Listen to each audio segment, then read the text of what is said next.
Right Bharat, ఇక తనపై జరుగుతున్న ప్రచారానికి సీఎం రేవంత్ చెక్ పెట్టారనుకోవచ్చా? ఎస్, ఒక్క మీటింగ్ ఇప్పుడు రాష్ట్ర కాంగ్రెస్ ఈక్వేషన్స్ మొత్తం కూడా మార్చింది. అంటే మొన్నటి వరకు ఒక పర్సెప్షన్ ఏంటంటే రాహుల్ గాంధీ రేవంత్ రెడ్డి మధ్య ఏదో గ్యాప్ వచ్చింది, సరిగ్గా ఉండట్లేదు, రేవంత్ ను మారుస్తున్నారు. ఇట్లా కాంగ్రెస్ పార్టీలోనే చాలా మంది ఇదేదో మీడియా నుంచి పుట్టుకొచ్చింది కాదు, కాంగ్రెస్ పార్టీ నేతలే రేవంత్ రెడ్డికి అంటే పడని వ్యక్తులు, గిట్టని వాళ్ళు ఆ విధంగా ప్రచారం చేశారు.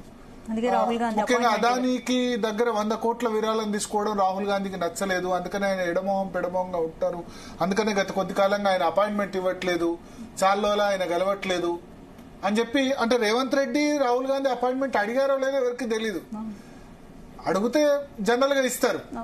సో అడగకుండానే రేవంత్ రెడ్డి అంతరంగికులు చెప్తుందంటే అసలు రేవంత్ రెడ్డి రాహుల్ గాంధీ అపాయింట్మెంట్ అడగలేదు, ఎందుకంటే కలవాల్సిన సమయం ఏం లేదు. మంత్రివర్గ విస్తరణ, ఇటువంటి మిగతా పిసిసి పునర్వ్యవస్థీకరణ ఇవన్నీ కూడా రాహుల్ గాంధీ డైరెక్ట్ గా డీల్ చేయరు.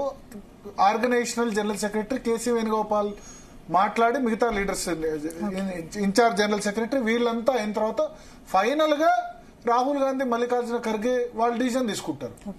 సో ఇదంతా కాకముందే అనవసరంగా ప్రచారం చేశారు. రాహుల్ గాంధీకి రేవంత్ రెడ్డి గ్యాప్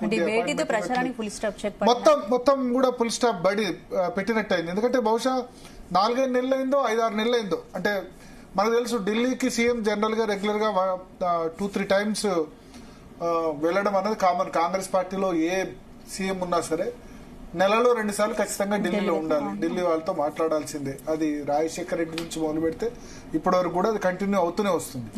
సో ఇప్పుడు గత కొద్ది కాలంగా చాలా 3-4 నెలలుగా కలవకపోవడం వల్ల ఈయన మారుస్తారేమో, ఈయన మీద అసంతృప్తితో ఉన్నారు, ఇటువంటి ఊహాగానాలు ఏవైతే వచ్చాయో వాటన్నిటికీ ఒక్కటే మీటింగ్ తో ఫుల్ స్టాప్ పెట్టేశారు రేవంత్ రెడ్డి.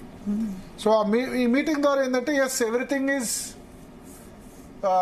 గుడ్, అంటే బిట్వీన్ రేవంత్ రెడ్డి అండ్ రాహుల్ గాంధీ మధ్య అంతా సవ్యంగా ఉంది. సో ఆయన కూడా కులగణన గురించి డిస్కస్ చేశాం, సూర్యాపేట సభకి ఇన్వైట్ చేశాం. అంటే మొన్న ఒక 3-4 డేస్ బ్యాక్ కూడా ఢిల్లీ వెళ్లారు, అప్పుడు కేవలం కేసీ వేణుగోపాల్ మాత్రమే కలిశారు. 1 వీక్ బ్యాక్ వెళ్ళినప్పుడు బహుశా సిఎల్పి మీటింగ్ రోజు అనుకుంటా, అంటే లాస్ట్ వీక్ లో. సో అప్పుడు రాహుల్ గాంధీని ఎందుకు గెలవలేదు, ఇట్లా చాలా చాలా రకాల వార్తలు వచ్చాయి. వాటన్నిటి కూడా చెక్ పెట్టినట్టయింది. మనతో పాటు ప్రస్తుతం అనిల్